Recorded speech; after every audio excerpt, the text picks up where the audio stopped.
আজ রবিবার। ঘুম থেকে উঠেই গরিবের সঞ্জয় দত্ত আমি চুল বেঁধে বের হয়ে পড়লাম ভাইদের সাথে ঘুরতে।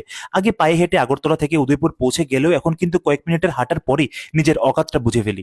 শ্বাস প্রশ্বাসকে স্বাভাবিক করতে খেয়ে নিলাম একটু লেবুর জল। লেবুর জল খেলে নাকি চেহারার গ্লেজ বাড়ে, জিনিসটা কতটা সত্য জানি না, তবে আমার বউ আমাকে হোয়াটসঅ্যাপে পাঠিয়েছে। ওইদিকে ফলের দোকানে ফল চুরি করতে গিয়ে হাতে নাতে ধরা পড়ে যায় বুবাই। এরপর চান্না মেরিয়া গিয়ে দোকানদারকে ইমোশনাল করে কোনো রকমের রেহাই পায় বুবাই। এরই মাঝে গাড়ি নিয়ে হাজির শুভম।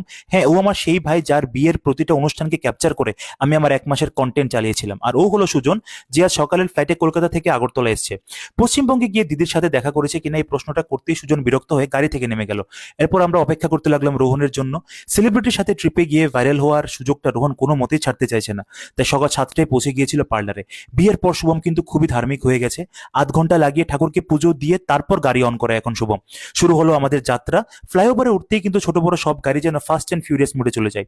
ঠান্ডা জলে চুল ভিজিয়ে সেলফি তুলে কিছুক্ষণ পর পর নিজের বউকে পাঠাতে লাগলো Shubham. Such a cute couple. এরপর আমরা চলে যাই সিএনজি স্টেশনে। মানি ব্যাগ আমরা সবাই বাড়িতে রেখে এসেছি। তারপরও যে যতটুকু পারলো কন্ট্রিবিউট করে 446 টাকা গ্যাস ভরে আবার ছুটলাম। একজন আদর্শ কন্টেন্ট ক্রিয়েটর হিসেবে আপনাদের কাছে সত্যটা তুলে ধরা আমার কর্তব্য, তাই বিলটা শেয়ার করলাম। এর মধ্যে আমার চোখে পড়লো এই আইফেল টাওয়ার। ভাগ্যে সুজাতা সাথে আসেনি, নাইলে 1000টা ফটো তোলার আবদার করতো।